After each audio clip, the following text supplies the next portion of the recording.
want to say welcome back right here for SoaR versus eLevate. I traded out Tolly and brought in an aggro. Solid trade overall, to be honest. I mean, Tolly's great, but I've got a top button and a tie and a jacket And if you put our and a pocket square. And if you put our names together for casting duo, it's Tagro. What is yours with Tolly? Like tag, toll, It could be Tantally. tantal? No, that's weird. That's not. It's not gonna work. It doesn't Tagro's work way better. near as good as Tagro. No, it doesn't. But SoaR and eLevate, let's talk a little bit about that because you have a couple of feelings about this set. I'm just excited. That's my main feeling here. I mean, this is what online stage is for. Seeing who's going to be able to come to LAN, and this time it is going to be eLevate versus SoaR. If eLevate picks up one win, they're coming here to Atlanta in November. If SoaR is able to get the 2-0, it's going to be them coming. So it all boils down to this. It's going to be an awesome matchup. I'm really excited to watch. There's a lot at stake right now. SoaR, as mentioned, have to 2-0 because of their points. That would put them tied. Tied at 12. Tied at 12 with tied at eLevate, 12. but SoaR does have the head-to-head if they are able to pick up the 2-0 because their previous matchup they split. So that would put the season series with them to 3-1 in favor of SoaR, which would mean they would be the ones coming to LAN with that 4th place spot. Exactly. And like you mentioned, with one win, we're going to see eLevate here because at that point, even if it was a split, they wouldn't be able to net the points. Correct. Yep. One win is all eLevate needs. So from the past season, we've been 7 weeks. It's been 7 weeks of us sitting at this desk watching both of these teams. How do you feel right now going into this last set? It's about to come to a conclusion before we get to LAN. These are your ex-team partners. I know. My old teammates in SoaR, you know, I'm not allowed to root for them. I'm here. I'm completely You have to be completely unbiased. unbiased. I'm just hoping for a good, solid, quality Smite console league match. That's what I'm going to go with. Spoken like a true politician. Jumping into the first game, SoaR versus eLevate. Picks and bans ready to go. So we saw SoaR earlier today struggle against Aware overall. I mean, they both games in a good spot and then ended up losing both towards the later game. We'll have to see what they want to do here against eLevate. eLevate had a good game 2 up against Eager, but really struggled game 1. With the move from Niqued to solo to mid, with Truancy leaving, putting Niqued in the mid lane, did not look comfortable on Raw whatsoever. On Vulcan, looked much, much better. I'd expect to see the similar sort of Vulcan pick here. What I want to see, because I like to make my list, as you guys know. I have my list. I want to see no Freya. I want to see no Chang'e because Shaliber has done a great job coming out with SoaR. He's joined up in the mid lane, but now he's kind of picking those picks that we haven't seen recently. He likes his Habwa. He likes his Habwa a lot. Yes, he does. I hear that he likes to play some real weird stuff. But yeah, I'm not sure what to expect today. I'm kind of nervous. Exactly. He had a very good beginning of the game on Vulcan in the first game up against Aware, and then towards the late game was pretty transparent. No one saw him. So here it's going to be eLevate banning out the Terra in the first pick position. Rippin holes really seems to favor Khepri. That's his god that he would want to play every game, it seems like, and to great effect. I think they've won 4 out of their 5 games with Khepri. They've looked really, really solid with them, and he does not want to pick Fafnir. He clearly doesn't want to pick Terra either. Not quite. And Vulcan and Freya both going to be banned out from SoaR Gaming. Sun Wukong, Ravana, both big picks solo-wise from SoaR Gaming.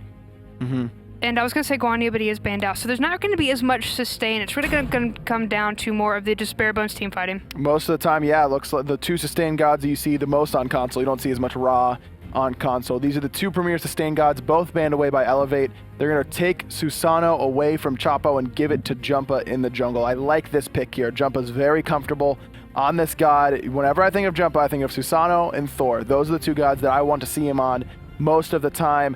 This does give SoaR a lot of options, though. The Ravana is open. They don't mind picking that early. They've got a lot of options to go with. Athena going to get picked up, though, and that can go... We've seen a lot more Athena jungle recently, so that could go jungle. That could go support. That's true. Chapo does have it in his god pool. He does like to play Athena jungle, but it's very rare. It's once in a blue moon, and I've got a feeling that with it all on the line here for SoaR, Chapo wants to be playing a character where he can be the one doing the damage and making the impact. Athena in the jungle and in the support role, really a setup god, just using that taunt to make sure that you can help out your teammates, using the Defender Olympus to give your teammates damage reduction so that they aren't taking as much damage. this feels to me like it's going to be to Chacho in the support role. Wouldn't be surprised there, but you do want to get something that's going to help with the peel coming out for Xbalanque in the mid lane. You're going to want to help him out just because he's going to get picked on. He's kind of the new guy on the team and new guy to the SCL. That's what happens to mid laners, man. We get dove by gods like Susano extremely well. So if Xbalanque does want to go for something immobile like a Habwa, it's going to be easy for Susano to get on top of him. Ratatoskr is going to be the pick here for Chapo. Like I mentioned, I think that he's going to want to make a big play here and there. Ratatoskr is a big play type of god. That ultimate, an AoE knockup, opens up the opportunity for your team every single time.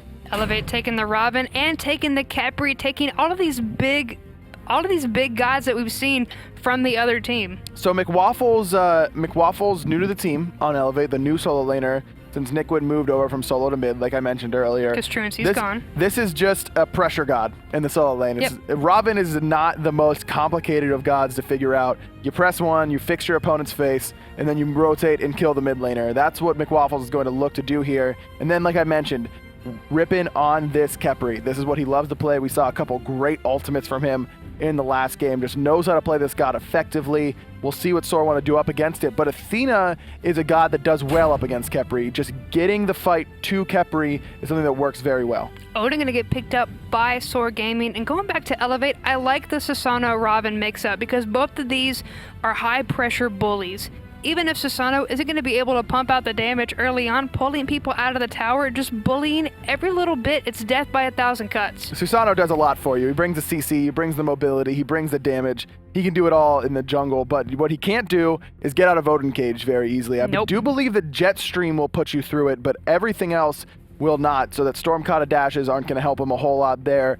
Odin going to Uzzy in the solo lane. We saw him play it in game 1 earlier today up against Aware and looked pretty good on it. Got the solo kill in lane up against a Ravana. We'll see if he can do it again in this one. How do you feel about the Odin Ravana matchup? Just because you got the cage, but Ravana is so good going toe to toe in the first couple of levels. Two different gods, two different styles of solo laners. They're both warriors. They both go in solo a lot of the time, but they do very different things for your team fight. Ravana is the one who's going to dive the enemy ADC, dive the enemy mid, and make their life impossible to do anything. I mean, you just can't get away from him. It's very difficult. Exactly. But Odin, his job is to influence the team fight by grouping everyone up in the ring of spears. He's the one, he's not going to peel for you. He doesn't have any CC, but he's going to do a lot of damage with Bird Bomb in the early to mid game, and then just really look to impact the fights with the Ring of Spears. I'm liking the bans coming out from eLevate, taking away Xbalanque, Jan'e. The Habwa is gone. Sol and Zeus banned out as well. We're going to have the ADC coming in, a little bit of a late game oriented god, and Xbalanque.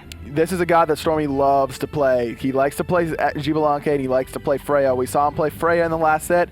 Didn't work out quite as well. So this time going towards the Xbalanque, and I'm kind of surprised that SoaR banned away Sol, because Stormy looks pretty comfortable on that god overall in the set against Aware, but instead going for the hunter that he wants to play, I'm sure, and that's Xbalanque. I like the Janus pickup, and that's going to be bad for Xbalanque if he doesn't have something that's going to help peel for himself, because Janus can do the same thing and then throw those portals under his feet. So I'm really curious what this last pick's going to be, because I feel that's going to round out everything. Yeah, there's a whole lot of setup right now, and there's not a whole lot of damage coming off that Athena taunt. So SoaR needs something that can provide burst to the team, preferably something over a wide range. And again, the Zeus ban doesn't make any sense to me from SoaR. They had the first pick coming out of the ban phase. Zeus would have been a phenomenal... It would have been a perfect pick. A phenomenal pick here, but overall doesn't work out. In fact, it's extra good against Khepri, because through the revive, the detonate charges stay, but instead, naturally, Chang'e. I mean, obviously that's the pick, guys. What else would it have been?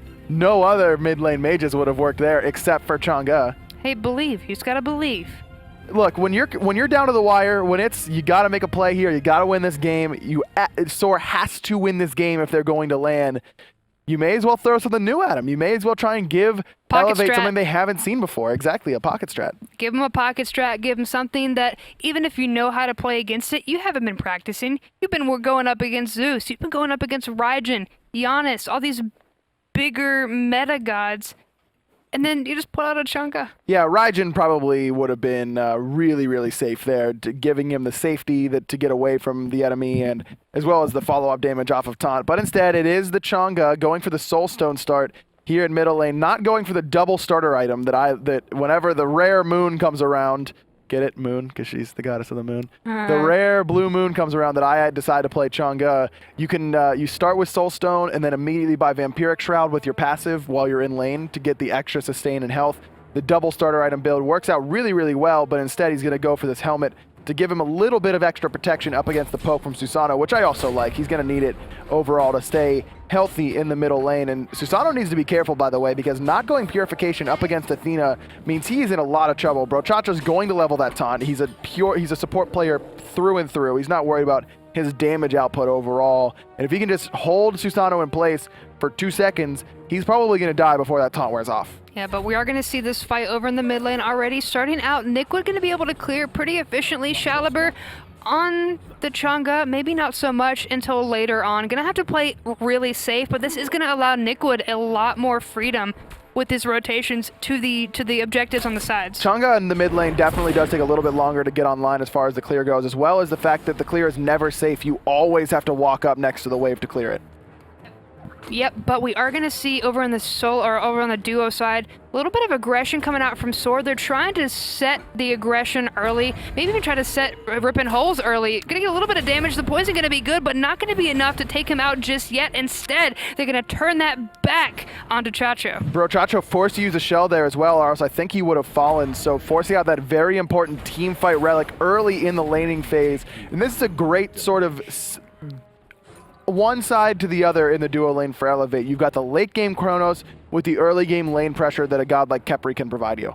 You can draw a line through the half of the map, and that's where everybody is. We're not seeing really anybody get ahead, but now Chacho may be the first to fall. Keegs gonna get the first blood for his team. Rare time that Brochacho makes the same mistake 2 waves in a row. Dashes in last time, takes a ton of poke because Khepri pulls him right away, and then does it again, gets plucked into the wave right away, and then the stun into the time rift combination. First blood goes the way of Keegs, and that's not a great start for SoaR. That's not what they needed here. And that might have been bad for SoaR as well, because we did see the jump forced out, but they didn't use it early to try and get any damage from Uzzy onto McWafflez. Otherwise, that would have spelled his doom. Would have been tough, but Uzzy's okay with just playing this lane passively. Ravana is the lane bully that we always talk about. He's the one who wants to put pressure onto you, so letting him do what he's going to do is totally fine. Uzzy just wants to make an impact in the mid-game team fights. And Jumpahhh wanted to make an impact trying to find the gank, but instead going to go ahead and back off, rotate right back onto the mid, because Uzzy, a little bit more of an experienced player for that. Right, and this he can pick up some farm in middle here and then go straight to the fire elementals. They're going to be coming up. It's Chapo making a gank on the left-hand side. Keegs is left alone, still level 4. Going to fall despite using the purification. Sprint popped by Rippin holes, but just not enough. Nice. We saw the through space and time take a little bit of damage off of Chapo, but it's too early to 100-0 quite yet. Yeah, we're still about 30 minutes from that being able to 100-0 someone, and it takes a lot of items for that. It's always going to do a ton of damage to you, but for the 100-0 potential, it needs to be full build, basically. If anything, it's more of a, hey, you don't know how many people we're about to send through this portal. How about you just back off versus dishing out the damage? Very true. A little bit of damage traded out in the middle lane there between Xbalanque and Jumpahhh. But Xbalanque is obviously going to be able to just heal that up. That's the strength of Chang'e, the sustain in the middle lane. You can sustain basically anywhere Chang'e is, but not as worried about that poke that a character like Susano, and really Janus. Janus is good at poking as well if he wants to commit to using that unstable vortex for poke as opposed to clearing the wave.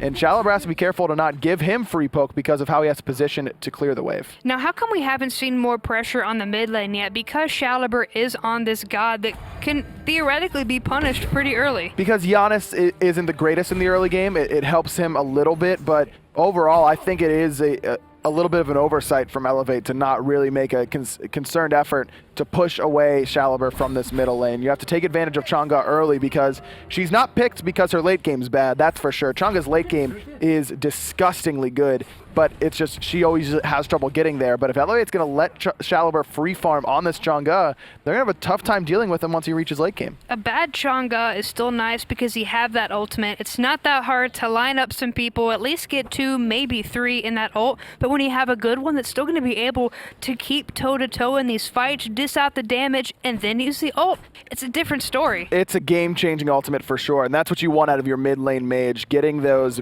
big ults in the jungle, in the lane, coming in behind a team fight, using that waxing moon can really turn the tide of a team fight quickly. And plus, with the beads blowing kind of composition that SoaR has, the Ratatoskr can blow beads. The Athena is excellent at making sure purification are down. You're going to be able to get the full effectiveness out of that waxing moon ultimate. Prioritization on those fire elementals once again coming out from SoaR. Going to be able to take that and further their lead. 400 gold behind is Susano right now. Yeah, and we saw that the fire elementals were coming up when Susano had lane pressure in middle lane, but instead didn't go to them, didn't really do anything at all. And because of the prioritization, like you mentioned, you see a gold lead for Uzzy and a gold lead for Chapo. Jumpahhh not putting enough emphasis on making sure those fire elementals go their way. They do want to try and make the gold fury go their way, however. Going to go ahead and try to melt this down, but we do have Athena here, going to get knocked up by the ultimate and get taken out nice and clean. Wrath used as well, just nothing that SoaR could do about it, not respecting the amount of vision that eLevate had over the gold fury, as well as the Wrath coming out of Susano. Excellent map recognition there overall from eLevate, understanding that no one from SoaR was anywhere near them, and that all came from the excellent ward coverage that they have. Just a little play, little wards like that will do you wonders. They didn't have the vision, and because of that, they're now, but little lead that they did have is now gone. eLevate looking nice and pretty. SoaR's gonna have to work even double time to try and find this. Gonna fall through the portal instead, gonna be able to dance away, and that works just like Robin's kick. Completely wasting Waxing Moon there. Taunt onto Khepri. Just no damage whatsoever. Through space and time, coming out on the right-hand side. Hits Uzzy perfectly. He was rooted in place. McWafflez is looking to finish him off. But on the jukes, Uzzy's trying to run away, but Niqued is going to be able to find the unstable vortex, and now we have the Ratatoskr jumping in. May have bitten off more than he can chew as Chacho shakes out Jumpahhh. Nice double taunt. Now Chang'e putting out that damage effectively. Overhead kick and ult gonna get Ravana away from the fight. Overall, a 1-for-1 trade solo laner for jungler. That favors eLevate. And it's a nice rotation too coming out, but it wasn't enough. SoaR trying to just stem the burn a little bit, stop the bleeding, but are going to be able to take this speed camp for their troubles. So SoaR, like I mentioned, those kills favor eLevate overall, but SoaR now making the most of it, taking away this right side buff, and now here comes in the teleport from Uzzy. Rippin's in a tough spot here. Rippin trying to get away, going to use the dash, but now he has absolutely nothing else. Chapo going to be able to erase him, and then they just group right back up. eLevate aren't able to penetrate this defense. But Shalibur's running away by himself yet again, forced to use the Moonlit Waltz to get away. Uzzy taking a little bit of poke from the root, but should be safe here. That's both buffs on the right-hand side, as well as a return kill onto Rippin Holes when he had his own ultimate available. The Darkest of Nights really making it difficult for him to predict the burst coming in from SoaR. So SoaR were not on the winning end of that trade. They take a couple of buffs, they find a pick or two, and now that's a win for them. It is a win for them. However, they need to be careful about the amount of farm that Keegs is getting on this left-hand side. Rachacho's going to take a little bit of poke here, but Jumpahhh actually may want to go in. Good poke on the Shalibur, all very safe. Keegs has made the rotation into the middle lane, doing good damage, but Chapo's returning it very well. Yep, and they're going to go ahead and back off. They notice that he's here, and now they don't want to get too aggressive. It's a 4v2 because Shalibur did have to go and back off to heal. Right, so Keegs getting a ton of farm on that left-hand side. You can see up about 600 gold, 300 of that coming from the First Blood, but then the rest is just coming from pressuring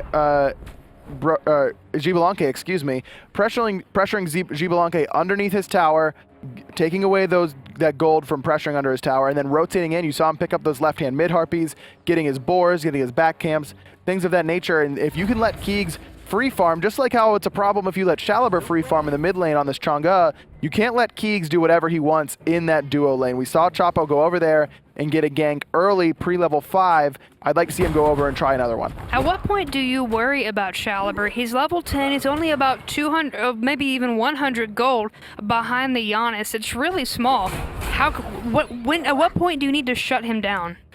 I wouldn't like to let him get his second relic online without at least one death on the board, but he looks like he might be able to get there pretty scot-free at this point. So I don't want to see him hit level 17, 18, whenever he gets to that point, it's going to be difficult for the whole of eLevate to deal with just how slippery Chang'e can be. The movement speed on all of your you get the boost of movement speed off of all of your abilities. It's just difficult to deal with. Taunt interrupts the jet stream into the waxing moon perfectly. Teleports 3-man knockup though. Ultimate from Rippin is on Jumpahhh. Yeah, but Jumpahh's still trying to get away. That is going to hit, and he's going to be right back into the fight through space and time. Going to do a decent bit of damage, but Niqued still trying to chase down SoaR the portal. Going to be a nice zoning tool, and there goes the rewind. SoaR going to get hug-bugged and pulled back, and Mystic Rush, and they're just trying to take him down, and they are. Rippin is going to get credit with the damage over time. Keegs is doing whatever he can. Odin has arrived here in the middle lane. Bird Bomb hits 3, but Niqued's got a wall. KeegsMate gonna fall though to Chapo.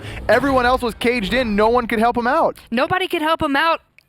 And now they're all so low. SoaR Gaming have turned their aggression on their head, and now they're putting a lot more pressure as they're like going to go through that map and just like a fine-tooth comb. SoaR needs to run with his team. This is the 3rd time in 3 games that we've seen him go a completely different way on the retreat from everyone else, and he's died for it almost every single time. He needs to be more wary of his positioning and retreat with the team. Luckily, Uzzy makes a really great rotation from the solo lane, comes in, cages 3, and Keegs got a little bit too aggressive. He can do that sometimes. He gets a little full of where he is. He's starting to feel himself a little bit, and then bites off a little bit more than he can chew, dies for the 2nd time in the middle lane. The good thing is that kill didn't go to Xbalanque, though. We haven't seen any stacks. Instead, it's all been assists. So no stacks for his passive, no stacks for Odin's passive either. No, and that's good for eLevate, because if you can snowball a fight, 1 or 2 fights in a row with this sort of lineup that SoaR has in the cage specifically, where Odin's going to get power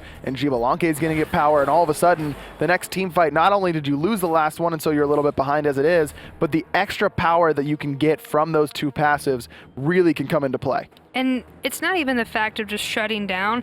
It's just blocking them off of the passives that could help them get back into this game. And like you mentioned, we are gonna have that death on SoaR before we hit level 12. So when we hit level 12, we get that relic. So just trying to slowly shut them down. Here's a taunt onto Niqued, taking a ton of damage. Purification burned, as is the ultimate from SoaR, and that's a pretty long cooldown. Because of the game-changing nature of that ult, it's got one of the longer cooldowns. Now Rippin trapped in the caves. Uzzy's made the rotation. Typhoon ripping through, only going to be able to find one with the knockup, but Rippin is going to be taken out by SoaR. 1 for 0 right now in favor of SoaR. Only Chapo has his ultimate though, whereas McWafflez and Keegs both have that ability available to them. It looks like through space and time was used to get the team of eLevate into the Gold Fury. Yep, and eLevate not going to be able to take eLevate not going to be able to take the Gold Fury easy, because SoaR Gaming were trying to take it for themselves. Mystic Rush already used to get away when he wasn't being that aggressed upon. No, but Chapo was in the sky. He was worried about getting knocked up from that Chapo ultimate. Jumpahhh does have Wrath available, as does Chapo. Both teams looking to use that relic to secure the Gold Fury here, but Chapo's not close enough to the objective to use the Wrath. He's trying to zone everyone out. McWafflez kills Brochacho, who is on the Gold Fury all by himself. SoaR does kill Keegs and secure the Gold Fury though. And now they want to go ahead and try to find Jumpahhh, but he's a little too slippery. The root going to be good onto Uzzy. McWafflez going to try and get an extra root. Not going to find it, but either way, that's extra pressure. And now SoaR Gaming rotating back towards that mid. So you trade your support for the enemy hunter and the Gold Fury, and that is a great spot for SoaR, now sitting about 2,000 gold up, and more importantly, 3,000 experience, and we see how impactful Chapo has been on this Ratatoskr, sitting at the top of the damage charts right now. Definitely worthy of that early pick, up a level, and he's 3-0-3 with about 1,000 gold on the enemy jungler. Chapo doing good on this Ratatoskr, but I'm sad that we haven't seen much more out of Jumpahhh. It's a little bit harder because you don't have that global presence, but that ultimate is still so useful. Every little bit of poke from his normal abilities should still add up. But the heal from Chang'e kind of negates that poke, as well as the relic choice, I think, is what's really hampering him here. Going for the Wrath up against Athena, he has not been able to be aggressive, because as soon as he gets Athena taunted, he's in danger of dying every single time. He's got to wait until right now. He's hit level 12. He can back and get that purification. It's going to allow him to be much more aggressive. And even when the Wrath is down on the enemy team, on that enemy Ratatoskr, the ult still acts as a Wrath. So you definitely have to pick it up. It's just unfortunate because Susano they're trying to shut down SoaR, but he's getting shut down himself just because of that. Uzzy making the rotation. Nice ultimate from SoaR, catches Niqued, but the Scarab's Blessing's going to keep him alive. Brings him back to Rippin holes. All the way in the back of the tower, so he can still jump back into the fight. McWafflez 1v4 until the rest of the team comes in. Meanwhile, boxing fight over on the left side. StormyRays taking a lot of damage, and Keegs only needs one more hit. Instead, he's going to back off and rewind. Surprised to see Keegs burn the ultimate there. I don't really know why. He wasn't in any danger. He didn't even lose a ton of health that he was trying to keep going, but so burns it instead. Stormy almost got soloed there, but luckily able to escape. So now it looks like eLevate just content to farm up their buffs. Every buff is up for SoaR right now, so that's a lot of gold waiting for them on the map. Yep, and they're going to go ahead and sift through and take that as they will. Already the rotation to the right to start onto that speed camp is Ratatoskr. Meanwhile, Ravana already secured his own. And he's just going to farm up, sitting right now about the same level in gold as Uzzy, 1, 0, and 2. Uzzy making more of an impact in the assist department, part of 5 of SoaR's 6 kills. And as a solo laner, to be a part of 5 out of your team's 6 kills at 15 minutes is very impressive. He's making the rotations count, and SoaR is making those rotations count, making sure they're picking fights whenever Uzzy's there to help them. The bigger thing for me is the fact that he's done this and is still a level ahead of his lane opponent. We don't see the same kind of participation coming out from Ravana. Instead, it's well, Ravana has been a part of 3 out of his team's 4 kills as well, so he's been in the fight a decent amount overall. Both solo laners definitely wanting to make their impact across the map, not just in the solo side. And that's what you have to do whenever you're up against a Ravana, though, is because you know you're not going to win the lane against Ravana. That's just what he does best. Once again, more aggression onto StormyRays, and now he's got Chang'e here with the ultimate to help out. They both pop their ultimates, but instead, they're going to scatter.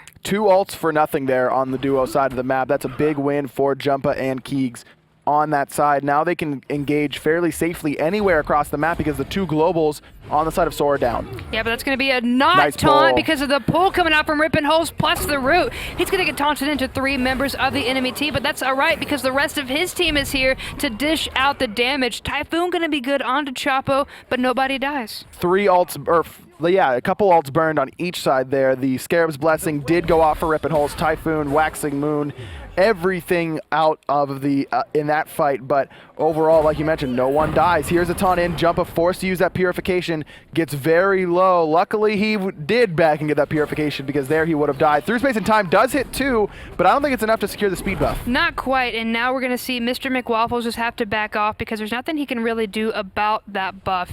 Thankfully, his blue buff isn't up yet, so they can't steal that because he already secured that earlier. But Keegs is pushing this left-hand side, and Stormy's made the rotation here into the middle lane. Their eLevate is totally content by letting Keegs get some more solo farm on this left side. Chapo making the rotation to make sure that he doesn't get the duo lane tower, but I think he could have committed to that. It was only Chapo coming over from the mid lane, and he could have gotten that fairly safely. Yeah, but we do have Jumpahhh here now too, just to try to help take this down early so we can get those rotations out of Keegs. He's level 15, he's got a couple of items under his belt.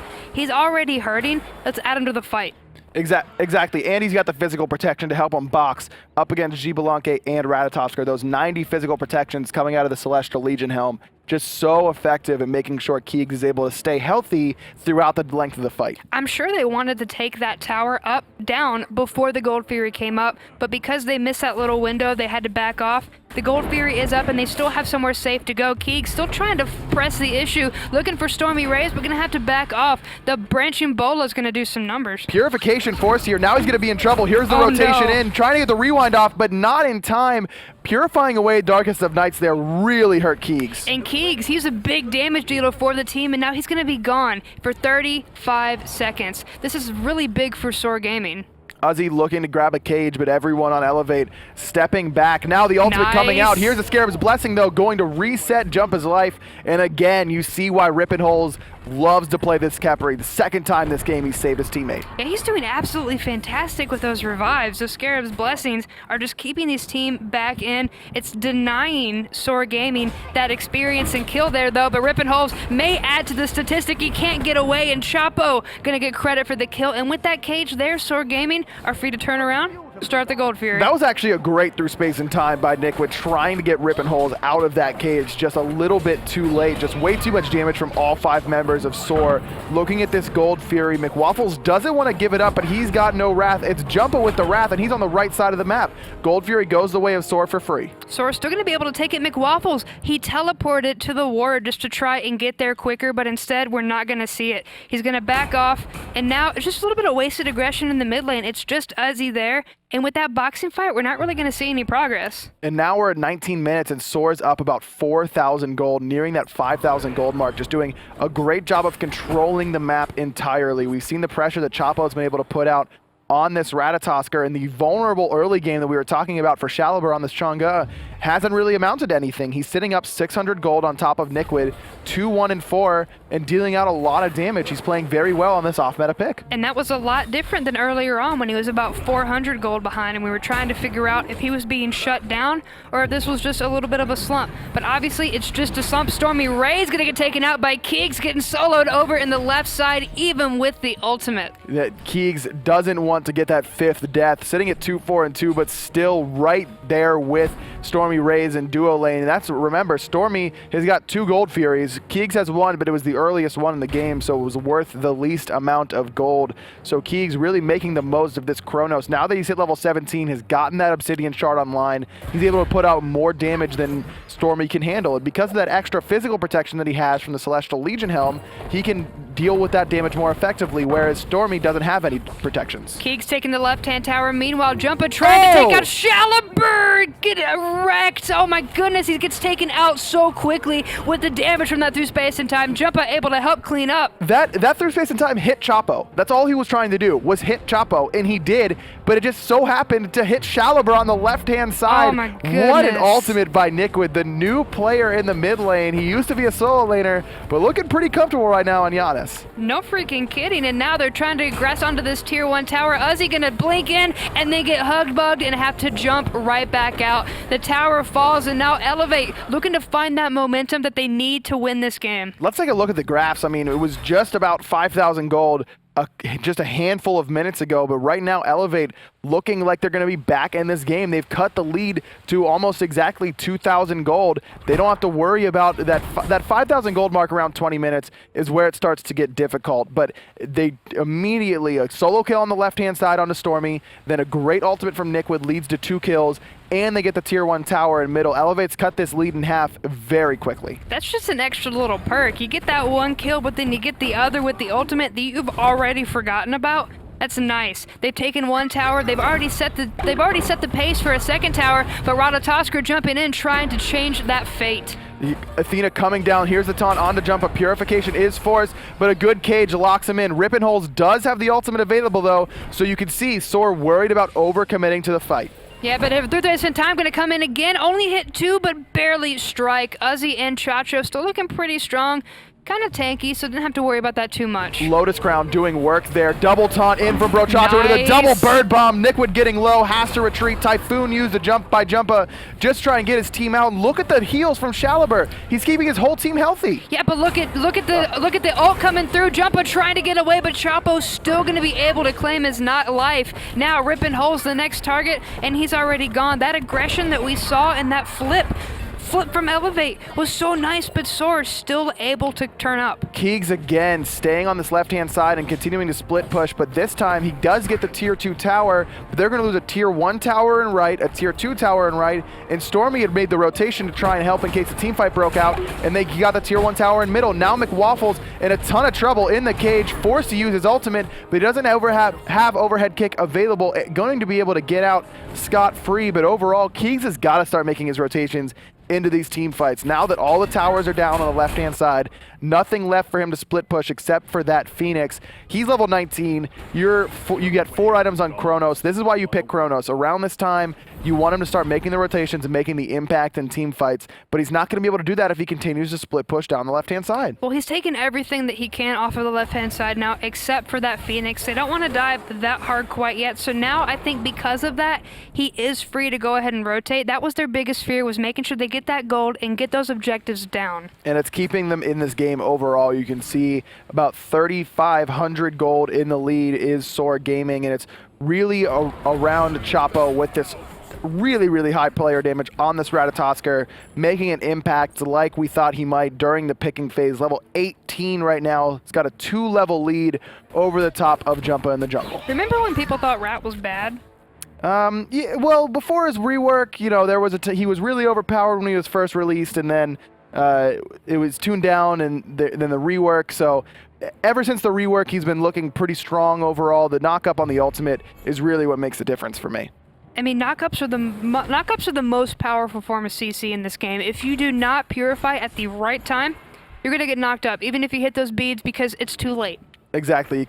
You'll be glowing gold in the air, and that's all that's gonna happen for you if you use that as purification in midair. So we're gonna start up the Gold Fury here. eLevate's around, but I don't know if they know that SoaR's committed to this. I don't think they do, and now KeegsMate is gonna notice, but it's gonna be too late. They're calling for the ultimate, but Janus isn't gonna be on time. The cage is gonna be up, so they're not gonna be able to take it, and instead, the third Gold Fury for SoaR Gaming. Now Jumpahhh looks like he wants to continue going in. A lot of SoaR is low. Sprint is popped, Shell as well. Brochacho being pulled back in, but Uzzy's in the middle. Great ultimate from Xbalanque, stuns Rippin. He's gonna fall before he can get his ultimate off. And StormyRays gonna add 1 to the passive, but Uzzy jumping through, chunking damage, but getting chunked himself, trying to get into the backline, but he's got McWafflez here too. Xbalanque using the Sanctuary just to get back into the backline, and then Athena channeling on him to join the fight. And Xbalanque is keeping everyone healthy. Taunt is immune by Mr. McWafflez. The Unstable Vortex is gonna poke down Brochacho, but that poke's not gonna be relevant. The healing from Xbalanque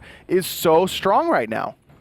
You ain't kidding, though. I mean, we kind of scoffed at the Chang'e pick, but it's working out very well. The healing, the damage still being pumped out. Speaking of damage, Keegs trying to avoid it with the Sanctuary and the Purification, but he's still finding it. He was stuck in the cage, but now he's just trying to get out. He's 1 hit away, but he will find literal Sanctuary. So close. Just able to get out of that cage, the pain cage, and underneath the Tier 2 tower. Tier 2 tower stands for now, but again, another Gold Fury goes the way of SoaR. If we take a look at the graphs, we're getting close back to that lead that SoaR had initially. You can see the drop off there where it was eLevate starting to fight back, but ever since it's been coming back towards SoaR. And eLevate, they're going to have to poke their heads around this Fire Giant, because that's going to be the next big point. Gold Fury is not going to be up for a good while now. Fire Giant, they don't have any pressure on this right side because they lost all their towers already. Exactly. If they want to pull this Fire Giant, they have to be really worried because there's nowhere for them to go if it breaks out. Speaking of breaking out, the cage gets broken out by Uzzy, forces out the ult from McWafflez, and because that cooldown on Uzzy's ultimate is lower than the Mystic Rush, he's okay with that trade. And Xbalanque just sitting here watching at this point, trying to stay in the backline and still deal out the damage, but heal up his team in the process. McWafflez not really able to pierce their defenses just yet. It's tough to sit on a Chang'e because she's just so slippery. She's got the immune, she's got the extra movement speed. There's the damage coming in from the Waxing Moon. Niqued forced to use a Sanctuary, just waiting on cooldowns is SoaR, looking to pick him up. Great ult from Rippin, holds those, saves Niqued's life. Rippin holds still on point. The Typhoon gonna rip through. Uzzy taking a lot of damage, and Niqued turning around to use that ultimate. He's gonna rip through the team, but not take anybody out. KeegsMate gonna take out Uzzy, however, but we do see Ratatoskr get away. We do see Rippin get away. There's the impact that a late game Chronos can have. Keegs finally showing up to the team fights, and all of a sudden he's on top of the player damage charts, almost 20,000 damage. Niqued just able to survive, just barely with the Sanctuary, buying enough time for Rippin to get that ult onto him. Awesome play by eLevate. Would have been a nice taunt, but got purified out by Niqued, and now Chacho trying to get out, but Jumpahhh sticking to him like glue. He's going to lose his life in the process, so Chapo getting credit for the kill. Now, eLevate still on the run. It's like every fight we see them step up, and then SoaR Gaming bare their teeth, and they run away. It's because of the healing from Chang'e. You're able to get topped off. You're not worried about getting poked out at all, whereas there's no sustain on the side of eLevate, so any damage they take, they're holding until they back. This is not good for eLevate. 27 minutes, 54 seconds in. SoaR Gaming have a 4,000 gold lead right now, 6,500 experience difference. That's not going to be as big in the next couple of minutes, but for right now, it's still a lead. Yeah, and they can't let SoaR take this game. And Fire Giant is getting pulled by SoaR, but it was just Stormy and Xbalanque, and the rest of eLevate has found out. It's all because Rippin was there, trying to make sure that they weren't doing it. Chapo did his best to make sure that he didn't see, but able to force SoaR off the Fire Giant, but it looks like they want to pull it yet again. You taking advantage of this Chang'e sustain. They didn't have kill potential earlier, but they do now. Chapo trying to make sure that McWafflez can't get his number. Rippin holes, not able to find the root on anybody, and the Fire Giant is still going. Xbalanque ult being used, the cage is up. Fire Giant getting love through space and time. It's not going to be enough. SoaR Gaming able to take the Fire Giant, but Keegs takes out SoaR in the process. Rippin holes, use the ultimate. He's just trying to get away in the backline. Meanwhile, Chapo jumping, trying to take out McWafflez and Jumpahhh at the same time. SoaR's just trying to run away as best they can. Knock up hits 3. It's good from the Typhoon, but McWafflez doesn't want to let this go. Uzzy feeling very low. Jumpahhh almost has the kill. He's so close to dead. Able to find the pull, but the shield's still going to keep him alive, and now Chacho able to keep the peel going to save the life. eLevate going to go ahead and back off and start trying to take this tower instead of chasing these kills. It is risky a little bit to stick around with this tower, but because of the Polynomicon and the Obsidian Shard from Chronos, they're able to shred it very quickly. But a Fire Giant goes the way of SoaR, and luckily for eLevate, that fight could have gone very poorly if it wasn't for another great through space and time from Niqued. Almost killed Stormy and forced him out of that fight. And that fight could have gone poorly for SoaR Gaming because they almost lost 3 members out of that. SoaR doesn't have the ult, or doesn't have the Fire Giant now, but everybody else does, and that almost wasn't the case. It was very close to being bad, and if that sprint wasn't on cooldown for Rippin holes, it probably would have been bad. It would have allowed eLevate to chase down the members of SoaR Gaming, but instead it's SoaR who gets out. They get the Fire Giant onto 4 members, and they want to get this Gold Fury into their pocket to be their 4th of the game.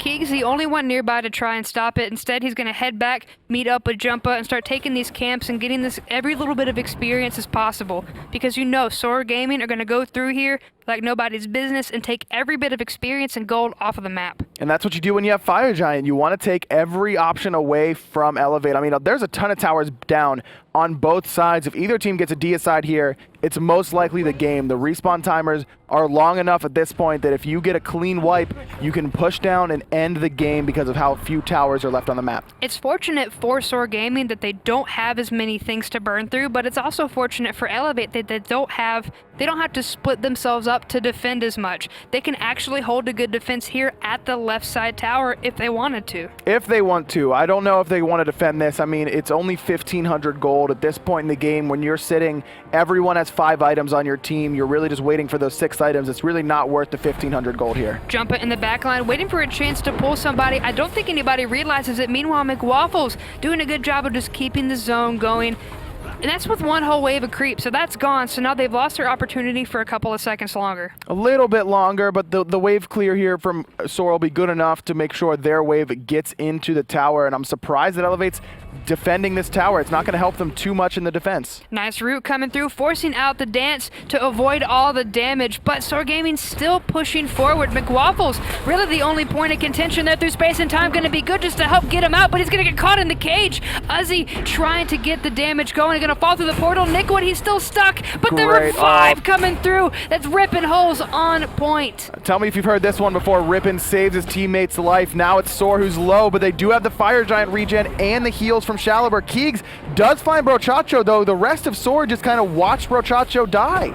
It's not like they can really do too much. Now they're trying to keep themselves alive. Uzzy and StormyRays on this left side, but SoaR is going to turn the corner. The bird bomb going to be good, but he's going to get pulled right from Khepri into the portal, into the unstable vortex. Niqued gets that kill and then forces out the Chronos rewind. Remember, SoaR need to win this game if they want to go to land. They looked good, but now it's not. SoaR going to be the next to fall. 3 down for SoaR, and eLevate's looking at this left-hand Phoenix. It's not looking good for SoaR Gaming right now. They've given everything that eLevate need. The left side of the map is completely open. There's nobody to defend except for Chapo and StormyRays. Now they are able to pump out a good bit of damage, but there's only 2 of them. Brochacho only is going to be up in 5 seconds, but after that, you have to wait 25 seconds for Uzzy. eLevate not going to go for the risk and go for the end here. Instead, content by taking this opposite side Phoenix. This is the Phoenix that you want. If you had to choose one, you'd always want the one that's far enough away from the Fire Giant to make it difficult for the other team to defend. Exactly, because their hands are going to be tied dealing with these fire minions, because if you don't deal with them,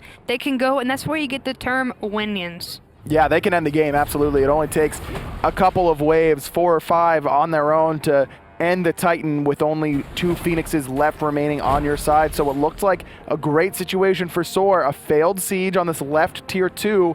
They get it, but they lose 3 and their left-hand Phoenix in the process.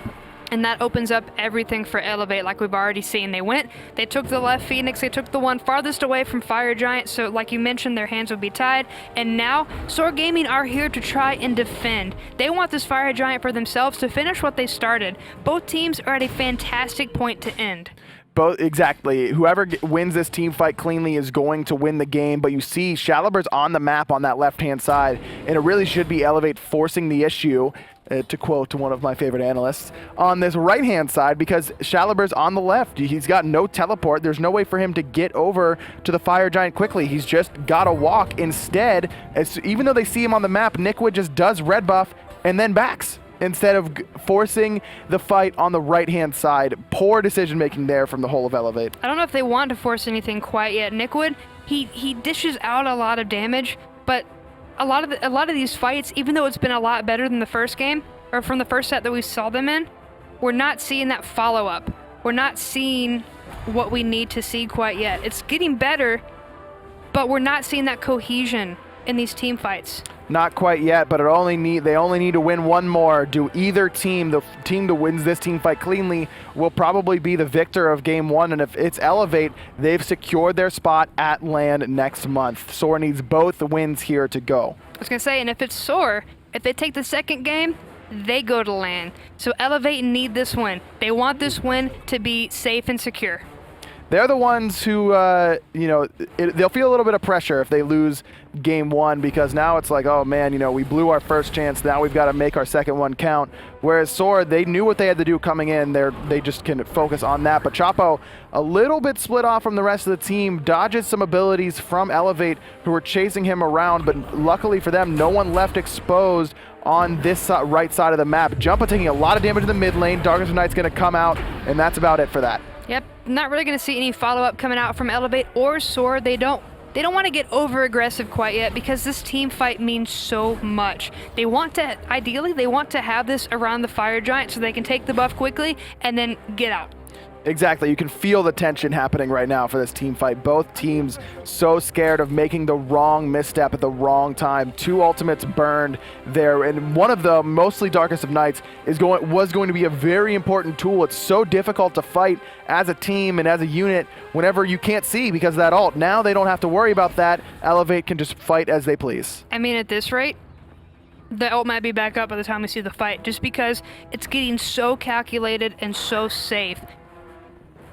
We might see SoaR just wait out that cooldown, but Shalibur's by himself here trying to clear out the sentry ward when no one from his team was around him. Very lucky for him that eLevate didn't decide to full commit onto him there.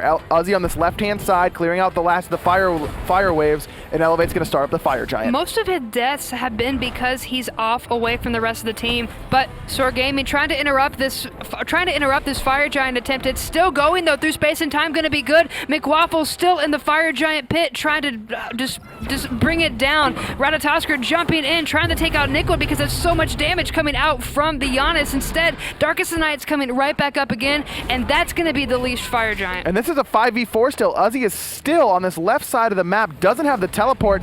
They're committed to defending this left-hand Phoenix. This is a 5v4 fight by the Fire Giant. I'm not really sure why that call is, because they should be barreling down this Fire Giant, ripping through, trying to go ahead and take it for themselves. That is going to be the Wrath, and that is going to go to eLevate. A gigantic missed opportunity for SoaR Gaming. Rippin is going to revive himself using Scarab's Blessing. Typhoon knocks up 3. The full retreat is on for eLevate, but a big taunt brings in 3. Chapo able to find Rippin holes, and now the carnage continues. The Mystic Rush is forced out from McWafflez, and as long as they can find a hit, he's trying to get to the portal. He should have just kept running straight. Unfortunately, he's going to fall. Chacho getting credit for the kill. eLevate, even though they got this objective, they're getting punished for it. Huge misplay there by Mr. McWafflez. He was out. I mean, he was scot-free, and then all of a sudden he turns back to try to go through the portal, gets him killed. Middle Phoenix down now. Uzzy trying to go aggressive into the Titan room, gets pulled back in, forced to use the cage for free, and Keegs is still gonna hit him. Yeah, but he's not going to be able to take him out. He's still low, but he's alive, and that's what's important. There's only 3 members alive for eLevate right now, and SoaR Gaming able to take 2 Phoenixes and then back off. like you mentioned, scot-free. Big win for SoaR, getting 2 Phoenixes down, especially that left-hand Phoenix, making it harder for eLevate to make a siege happen on that left-hand side to the weakened Phoenix for SoaR. And now that that's respawned, that's 2 waves of fire minions against 2 waves of regular minions on the left and middle sides of the map. SoaR's looking good right now. And all of this stemmed off of a failed fire giant. SoaR Gaming weren't able to take it for themselves, so instead they take the 2 Phoenixes and bully out eLevate. Right, you either take the objective or you take the fight. Ideally, you can put yourself in a position to do both, but that time SoaR, like we mentioned, a 5v4 that entire time. Uzzy had no teleport, no way to get to that fight. It was so committed to keeping those fire minions out of his base on the left-hand side, but eLevate tried to force the fire giant objective when they probably should have been more worried about forcing the fight. And it comes back to trying to learn what sacrifices to make. Do we risk taking this fire giant and then risk the fight afterwards, risk the retaliation, or do we keep biding our time? And I think that's what they wanted to do, but they saw their opening, they took it, they got the objective, but nobody wants the objective if they're not going to win the fight afterwards. Exactly. 3 fire giant on 3 people is great and all, but you still have 2 Phoenixes down and you're the ones on the back foot, and SoaR's the one who's trying to end the game right now. If you can't have the objective and aggress with it, it's absolutely useless. The only thing it's gonna give you is that regen, and that's it. You're burning these precious seconds. And that's what SoaR wants to do, just make sure that they have to be wary though, because of the extra power that Fire Giant gives to characters like Janus and Chronos. It makes them that much more potent, and now that we're at 40 minutes into this game, it could be just one misstep, one through space and time that hits you that ends your life, or one or two autos from Chronos that'll bring you down to below half health. And we've seen games like this where eLevate looked strong and then made one mistake. It was a choke, but the knockup coming out from the Typhoon gonna hit 2. Chacho just trying to get out, but the Mystic Rush, McWafflez trying to get into the back line to take some lives. No boards or no names off the board quite yet, but StormyRays and Chacho running for their lives. Everyone on SoaR is so low. They're trying to retreat from the whole of eLevate that's all healthy. McWafflez is in by himself though right now. He's getting taunted in, does get pretty low. Chapo's back up in the sky. SoaR is content to just hold back and heal with Chang'e. You can see the fire minions pouring into the Titan room in middle lane. Yeah, they can't ignore this. They have to go back. So at that point, if SoaR want to go through the jungle once again and take everything out, they're more than welcome to. Otherwise, they can go back, but eLevate can't do that. Their hands are tied. We saw the healing there on the graphs. SoaR sitting at 30,000 healing right now. That is like taking Janus's damage and completely nullifying it, and then still having 5,000 extra damage that you can take off of whoever you want.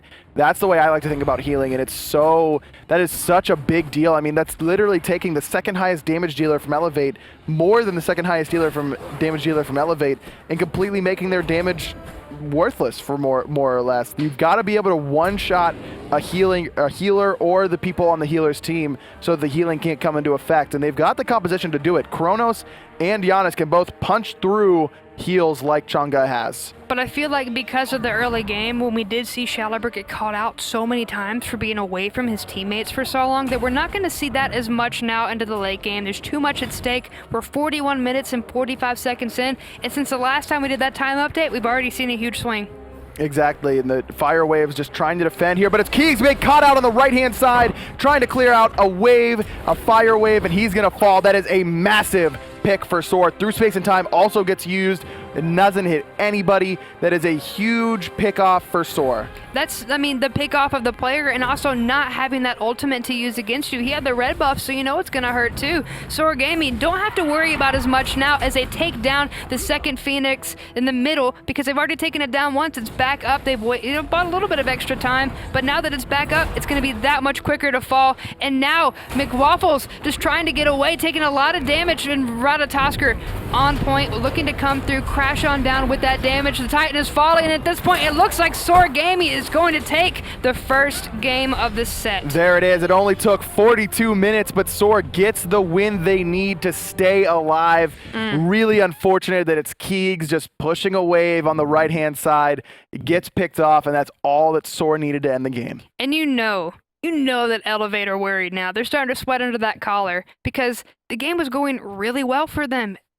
And then it dropped off. And now they are still not guaranteed to go to LAN. They have to win this game. Ver- Whoever wins this game goes to LAN. Very back and forth, that game. Very, very back and forth. And the good news for eLevate is that they are the split kings. They split all the time. I think they had 5 splits during the 7-week process. Yeah, their story has been all That is a ton splits. of splits. So that's all they need. All they need is a split here to guarantee themselves to LAN. Just stay consistent. You need that split so you can go to LAN. Otherwise, SoaR are going to take the second game, tie with you, and then go to LAN. This is what it's all about. I mean, one game, winner goes to LAN, winner take all. It's do or die time. It's Who's not going to make the big plays? And it's not even the set. Usually it's like, oh, hey, whoever wins the set. No, it is down to this literal game.